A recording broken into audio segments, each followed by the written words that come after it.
All right. Okay. Thank you. Thank you so much. Get it? All right. All right. As you all saw yesterday, the president and a bipartisan group of senators announced a deal on historic infrastructure investment that will drive economic growth and create good-paying middle-class jobs. The president is deeply thankful to these senators who he's worked closely with these past few months. This will mean breakthrough investments in our roads and bridges, in public transit and rail, connecting every American, including underserved rural areas, to high-speed internet, the most significant investment in clean energy transmission and electric vehicle infrastructure in our history, as well as historic investment in clean drinking water. Combined with the president's Build Back Better agenda, the bipartisan deal will help us create 2 million jobs a year for the next decade. This deal is going to create good-paying union jobs, building roads and bridges, working on rail, building unprecedented infrastructure for electric vehicles, replacing poisonous lead water pipes that are hurting our children, building new, more resilient structures. Yesterday, 67 senators, which includes 17 Republicans, 50 Democrats, voted to move forward with consideration of this package, which is not only welcome because of the life-changing benefits, as I just listed out, this plan would mean for the American people, but also because of the healthy signal about American democracy it's sent to the world. And the president's colleagues in both parties deserve enormous credit for that. There's an incredibly broad and diverse coalition behind this deal, as you all know, ranging from the Chamber of Commerce to AFL-CIO and including the nation's governors and mayors, building trades, and majorities of Republican and Democratic voters. Last week, an analysis led by John McCain's former economic advisor found that its benefits would overwhelmingly flow to middle class and working families as it helps create millions of jobs. A new poll out just this morning for Monmouth shows an overwhelming 70% of the public supports this infrastructure package. And the president is also fighting for his Build Back Better agenda, which would make transformational investments in human infrastructure and on climate, on education, the care economy, and on making healthcare affordable while extending the biggest middle-class tax cut in our history. Also today, today's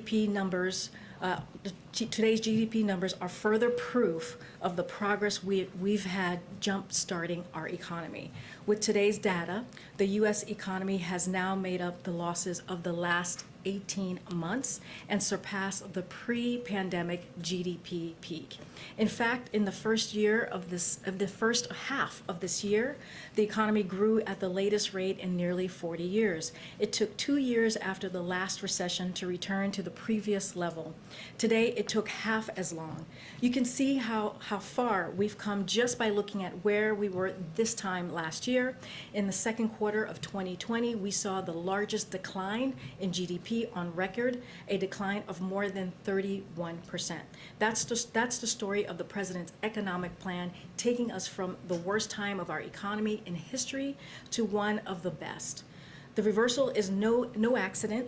It's the result of President Biden's plan to curb COVID and deliver economic relief to families, small businesses, and communities throughout the country. At that strength isn't just being reflected in today's GDP's number, it's being seen across the economy. Earlier this month, we learned that the economy created 850,000 jobs in June, as you all know, with a range of 600,000 jobs created each month since the president took office. That's a total of over 3 million jobs created under President Biden. More jobs than any other president's first 4 months in history, and importantly, we're seeing better jobs with higher wages across the country. Recent independent forecasts from the Congressional Budget Office and the International Monetary Fund both doubled their projections for America's economic growth this year to the fastest pace in almost 40 years. The last time the economy was growing this fast, Ronald Reagan was telling us it was morning in America, and I think I was about 5 years old. So there's that. And this boom is backed by other signs across the economy. Consumer confidence is up, jobs are up, personal income is up, and unemployment is down in all 389 metro areas in the U.S. compared to last year's. And today I wanted to provide another update, as Jen has been doing these past couple of days, on some of the innovative ways we are reaching Americans on the importance of getting vaccinated. As we work to get more shots in arms, we're doubling down on empowering trusted messengers, which have been key to this process, to talk to their communities about the vaccines, including doctors across the country. We have been working with local doctors and local stations to get Americans their facts and answers questions. Since we started this program this summer, this effort has led to more than 400 original stories and syndicated airings of local doctors' interviews for reach of more than 185 million broadcasts and online impressions. And beginning in August, this effort will expand even further with dozens of local African American doctors from the National Medical Association joining in, helping us elevate the voices of Black physicians and reach hard-hit communities. Finally, a brief preview of the President's remarks later this afternoon. The President will deliver remarks on COVID-19 virus about where we stand, the progress we've made, and the steps we need to take now to address rising cases in the nation. He will send a strong message to all Americans, unvaccinated and vaccinated, about the need to stay vigilant in our fight against the virus. And he'll make clear that his administration will continue to provide every resource needed to help communities and individuals across the country to curb the spread of the Delta variant and boost vaccinations. His remarks will highlight several new measures that his administration will take to accelerate this effort. And now, and I know you all are eager for specifics on the announcements, but we'll have something to share shortly on that. You want to take it away, Alex? Sure. So my first question is going to be on specifics, actually, so whatever you can share would be helpful. There's been a lot of questions about how exactly it would work. Will federal contractors be covered? How will the federal government collect proof of vaccination? And will those who refuse to follow the guidelines be subject to disciplinary action or termination? Is there any clarity you can offer on any of those aspects? Well, so I don't want to get ahead of the President, so I don't have anything specific to share. But I'll say a little bit more. I know the official details on the President's remarks and any forthcoming guidance that will be coming shortly on federal workers, as you're asking about, Alex. But one of the things that I want to kind of touch base on again, which is what I was talking about, which was one of the things that was under consideration yesterday. I discussed this yesterday on the plane on Air Force One on our way to Pennsylvania, which is attestation of vaccination. For those who may not know, it means confirming a vaccination status or abiding by stringent COVID-19 protocols like mandatory mask wearing, even in communities not with high or substantial spread, and regular testing for federal employees is one option under strong consideration. This is a really helpful way to ensure a safe workplace for employees. It also is not dissimilar to some of the protocols that you all have put in place in some of the new newsrooms that you work in, including Fox, Peter, who, to my understanding, is asking for self-attestation to ensure a safe and healthy workplace. So this is not an unusual matter. So we understand that there's significant weight to what the federal government handles, how the federal government handles reentry, and a key goal of ours is to ensure we have a sustainable model to keep employers across the country to make sure that they work in a safe workplace. And then on the SID arrivals that are coming, can you tell us anything more about that? Are they coming tonight or tomorrow? Are they coming on a commercial, charter, or military flight? And do you know where they will be distributed when they arrive? Yep. So President, as you know, said clearly that he is committed to making sure that the people who helped us these past 20 years are also taken care of and being helped as well. Look, I can tell you that the President set a clear goal. We will begin relocating eligible and interested Afghan SIV applicants and their families before the end of this month. We're getting close to that. This is a whole of government 24/7 worldwide effort, as you all can imagine, and we intend to meet the president's goals out of just extreme caution, as you can imagine, Alex and others, and consideration for their safety and security and privacy of the Afghan special immigrants and their families. We're not going to discuss or confirm any details of flights at this time. And then one more on the GDP report that you mentioned. While it showed strong economic growth, it also suggested that employers are having trouble rebuilding their inventory and may have trouble sort of selling goods in the coming months. And while you guys have said that inflation is just an immediate concern, doesn't that suggest that there could be lingering inflation effects in the long run if companies are not able to build up some of those inventories because of supply chain bottlenecks? So just to say a little bit more, just to reiterate, like today's GDP's numbers are further proof of the progress we've made in jumpstarting our economy, as I mentioned. With today's data, the U.S. economy has now made up the losses of the last 18 months and surpassed the pre-pandemic peak, as I mentioned. In fact, the last first half of the year, the economy grew at the fastest rate in nearly 40 years, and it took 2 years after last recession to return to the previous level. Today, it took half as long.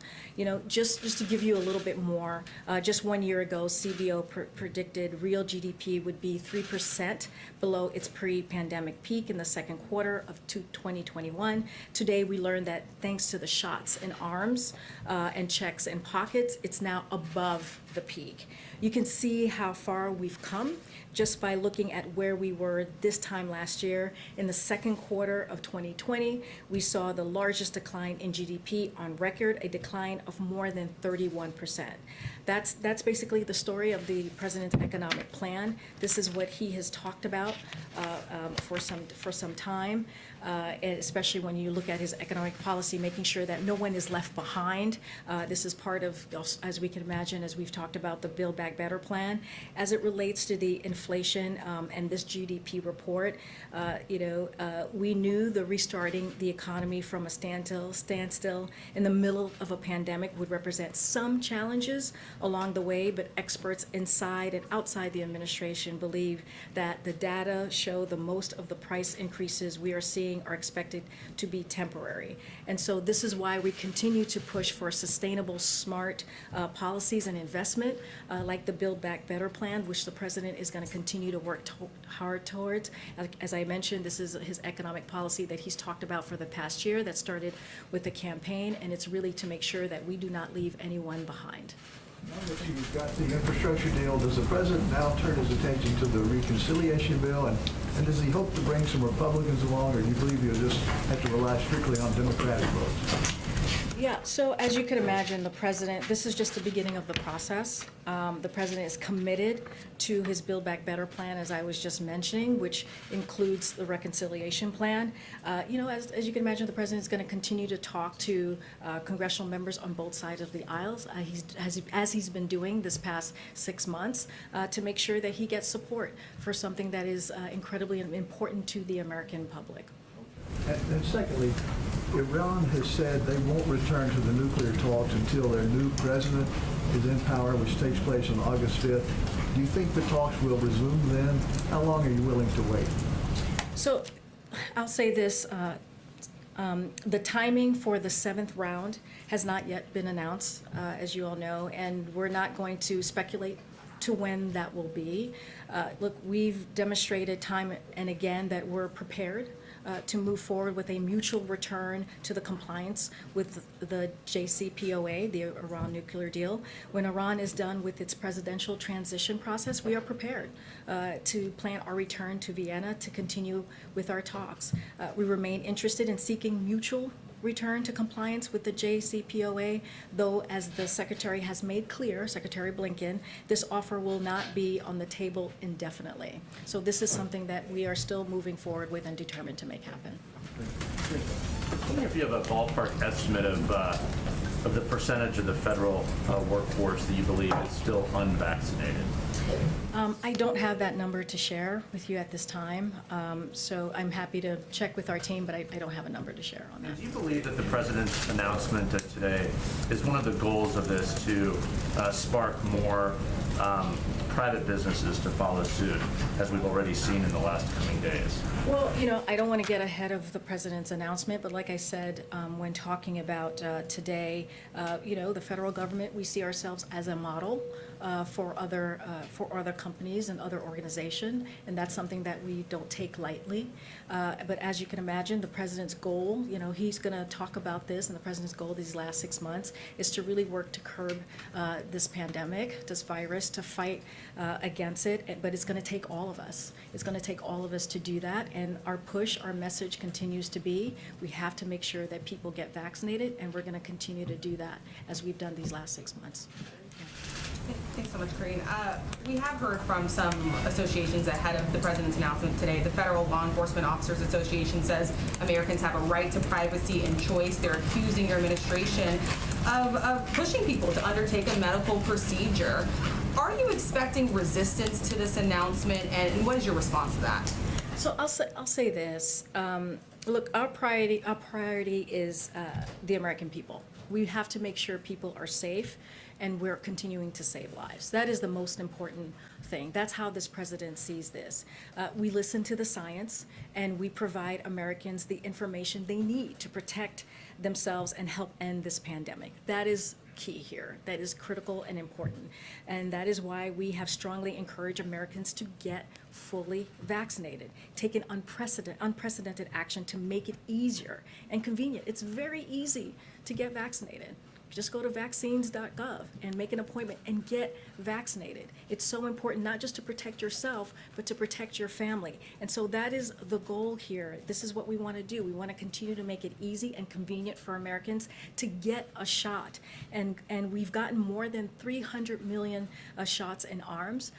60% of the population is now fully vaccinated. That includes 80% of our most vulnerable, 65 and older. And so this is what the president is working towards. That's what we need to do and continue to do that. So, I can't get ahead of the forthcoming announcement, but here's what I'll say. First, what I laid out as a strong consideration is a choice. It is a choice that employees will be able to make.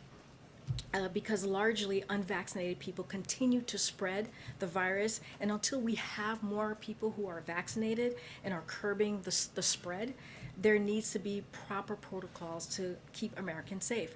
And as a large employer, the largest in this country, who cares about the individuals who keep the government running, we have an obligation to be good stewards of the workforce and ensure their health and their safety.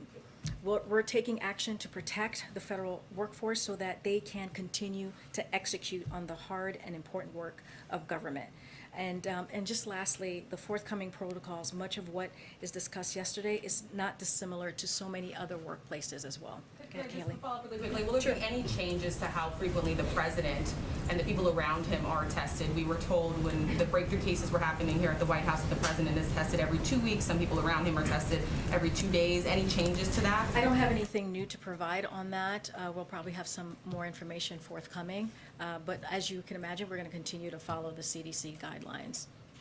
For people's expectations, if they're federal workers and they choose not to be vaccinated, would they be responsible for the testing protocols themselves? Would that be provided by the federal government?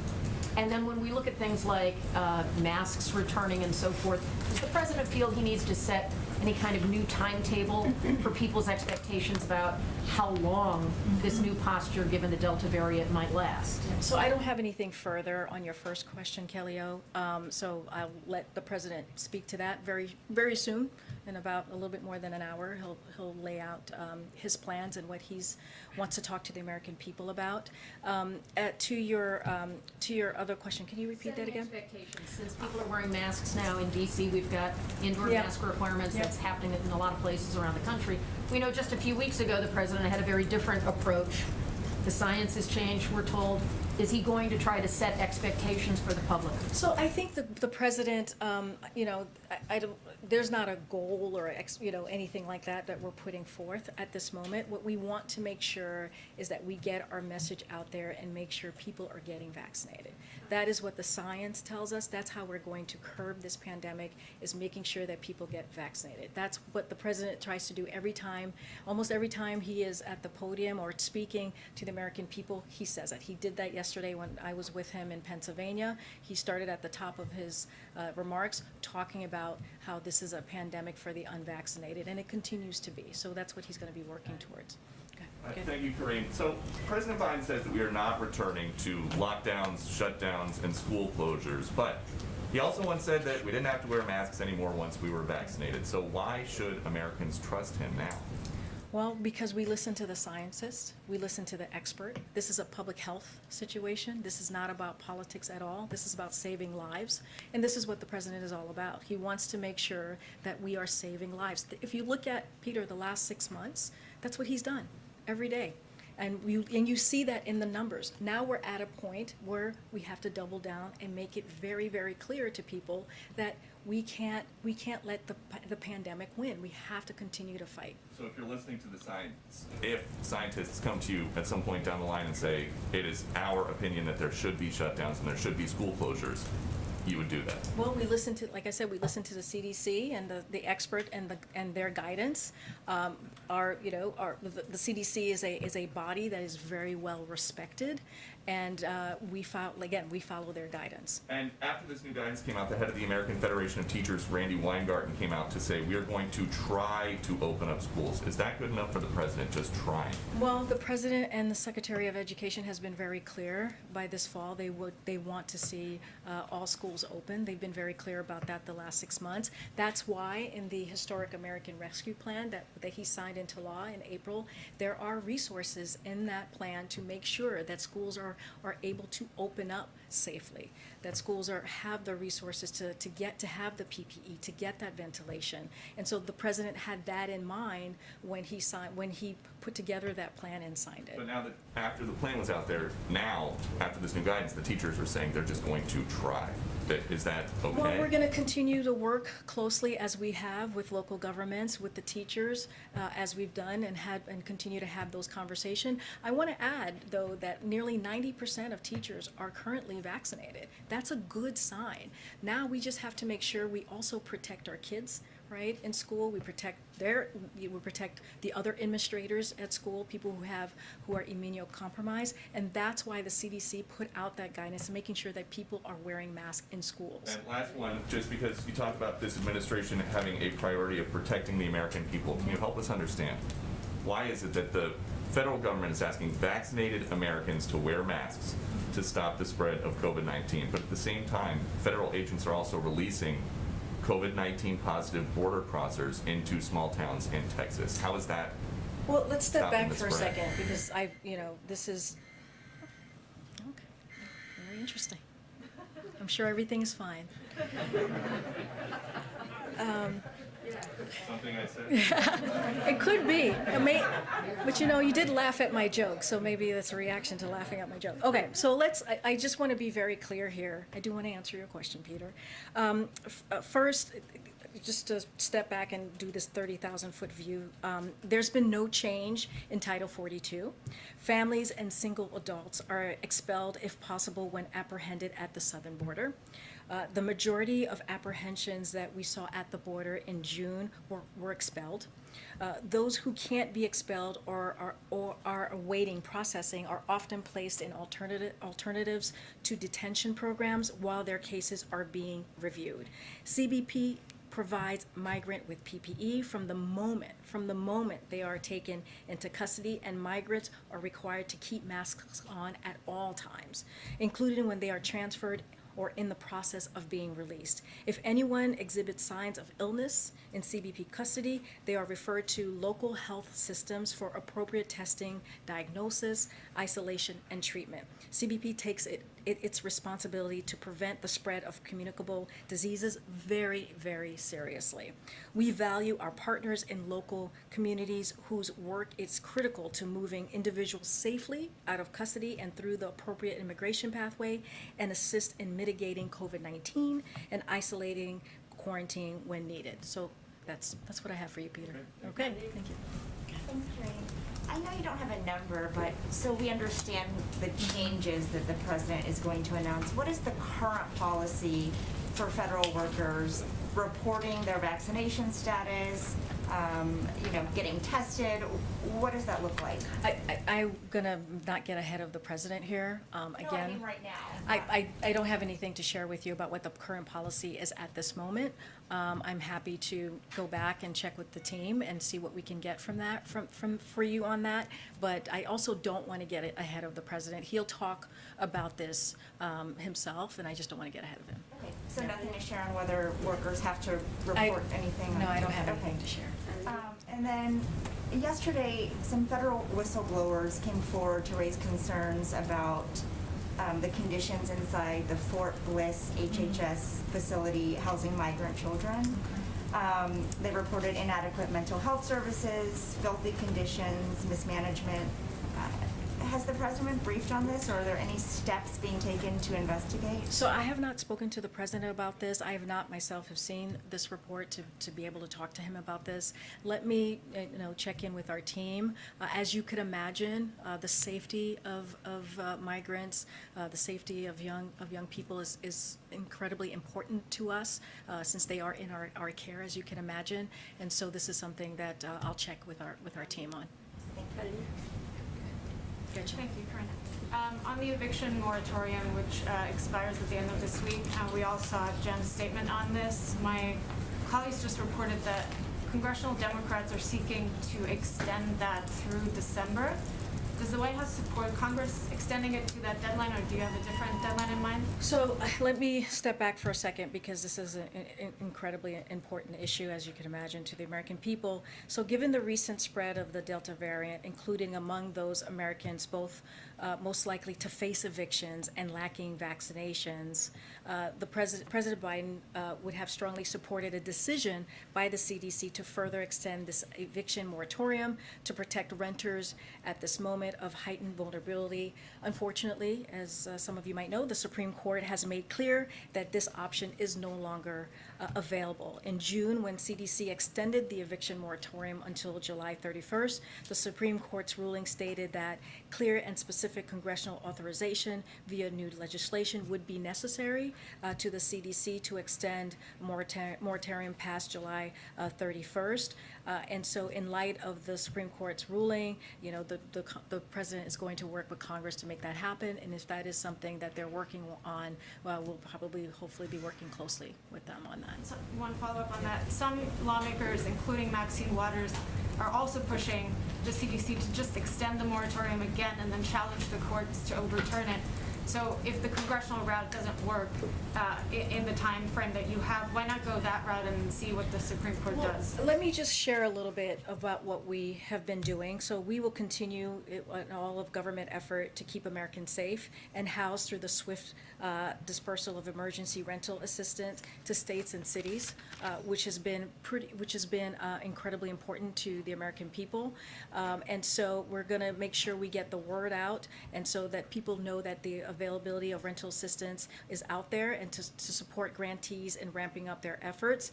Yesterday, we held a day of action to promote the availability of rental assistance, which reached tens of millions of Americans. Last week, the Treasury released new data on emergency rental assistance program, which showed that more than $1.5 billion in assistance was delivered to eligible households in the month of June, more than what was provided in the previous 5 months combined. So in June alone, this assistance served nearly 300,000 households, preventing them from facing eviction proceedings. And these funds that I'm talking about right now can continue to be dispersed to renters and landlords in need until 2025. So these emergency rental assistance funds do not expire when the moratorium lifts. We're engaged on an all-of-government effort to help states and localities put additional protections in place, including encouraging diversions proceedings so renters have the opportunity to stay in their homes. And so that's what we're doing on the government side, and we will continue to work with Congress. And then Lastly, on the GDP numbers, given obviously the surge in the Delta variant and the lower than expected number today, does the White House still believe that the emergency unemployment benefits should expire in September? Well, it's set to expire in September, as you just mentioned. That is something that we're going to keep an eye out. Look, our country and our economy are in a much stronger place than we were in January. That's just a fact. I talked about the more than 3 million Americans who are back at work, and and unemployment claims have more than halved. So we know the vaccines are working, including against the variants, at protecting against severe cases, deaths, and hospitalization. And so when it comes to the economy, there are no significant signs at this point of the Delta variant's impact, and would expect that much of the economy impact would be felt in the communities with lower vaccination rates, as we've been talking about. That's why we're doubling down on our efforts to ensure we're reaching Americans with vaccine where they are. So that's going to be our focus in the meantime. Thanks, Karine. I know you don't want to get ahead of the president's remarks, but I wanted to ask about communications strategy. You've been calling this the pandemic of the unvaccinated, the pandemic of the unvaccinated, but that's not really the case. Vaccinated people are getting it, they're spreading the virus. Even if they're not hospitalized, why does the White House feel that calling it the pandemic of the unvaccinated is effective? Well, let's just bring that back just a second. We are seeing breakthrough cases with people who are vaccinated, but not at a low rate. So just want to not scare people and make it sound like every vaccinated person is getting the variant, which is not the case. It is small, lower cases with breakthroughs, in particular, of people who are vaccinated. But what has changed, as you know, is because the people the vaccinated folks who are having those breakthroughs, they can spread it now. And so that is something that is something that we should be concerned about, which is why the CDC guidance has changed, which is why they are asking people to wear masks outside, I'm sorry, not outside, indoors, inside. And so we're asking people to mask up. So the thing is, if people were to get vaccinated, then we would be in a better place to beat back the virus, including the Delta variant. And so we have to continue to make sure the unvaccinated are getting vaccinated. When we were talking about this 2 months ago, the Delta variant was at 1%. And so, and we were seeing, we were vaccinating people, we were seeing the numbers go up in vaccinations, and now we're at a point where, people are just not doing that. And we know for a fact, it's easy to get that vaccine. It's free, it's accessible. So that's why we're saying it is the pandemic of the unvaccinated, because that is why we're seeing this variant really taking over in hospitals right now. Hospitalization, more than 97% are people who are not vaccinated. Can I also ask you about, the president is reportedly meeting with some Democrats about protections for dreamers. Can you talk about that meeting? And can you also share what type of concrete action is the president going to be doing moving forward on this? When are we going to see the president use some of the kind of political muscle that he has on other priorities, say getting out on the road, for example? Yeah, well, he's having this meeting today with congressional members. I think that's one way that he's, moving forward and being very active on this. He was asked about it during his town hall last week in Ohio. He was incredibly passionate, as you probably remember, in talking about DACA. So, in light of the ruling on DACA recently, the president wanted to hear from legislators on this and discuss the path forward on DACA. To your point, he is being active in this process. And as you all know, the same day President Biden said that the Department of Justice intends to appeal this decision in order to preserve and fortify DACA. And so that's incredibly important. And as the court recognized, the Department of Homeland Security plans to issue a proposed rule concerning DACA in the near future. The president also repeatedly called on Congress to pass the American Dreams Act and Promise Act. So today he's meeting with Congress and going to have that conversation on the path forward. So he is indeed very engaged. Why not put it on the guidance? Oh, The meeting was not on the guidance. Oh, because it's not a public meeting. It's a meeting to have a real discussion with congressional members on how to move forward. Thank you. Will the president, as commander-in-chief, require members of the military to get vaccinated? I don't have anything to share, more to share on that particular piece. As you can imagine, these are decisions that departments and agencies have to make, and they're not easy decisions to make. The VA was able to do that. They had to go through their process to make that happen, and it was specific for folks who are dealing in the public health sector. As a quick follow-up, so would President Biden be comfortable with unvaccinated members of the military going to places around the world where vaccines are not widely and readily available to those populations? Look, I'm not going to get ahead of, again, the president's going to be speaking and not in less than an hour, so I don't want to get ahead of him. Clearly, his goal is to make sure that people are safe. He wants to make sure his military members are safe as well, and so that is what he's going to lay out today in his speech. Question about the unvaccinated. Based on the administration's outreach to communities, does the White House know more about why certain Americans are still hesitant or resistant to getting the vaccine? Well, as you know, it's an individual choice. There are reasons for for different Americans or people who are living here to not get the vaccine. But our job is to make sure that we continue to have trusted voices, to make sure that we listen to the science, to make sure that we have that public health education out there to let people know how important it is to get vaccinated.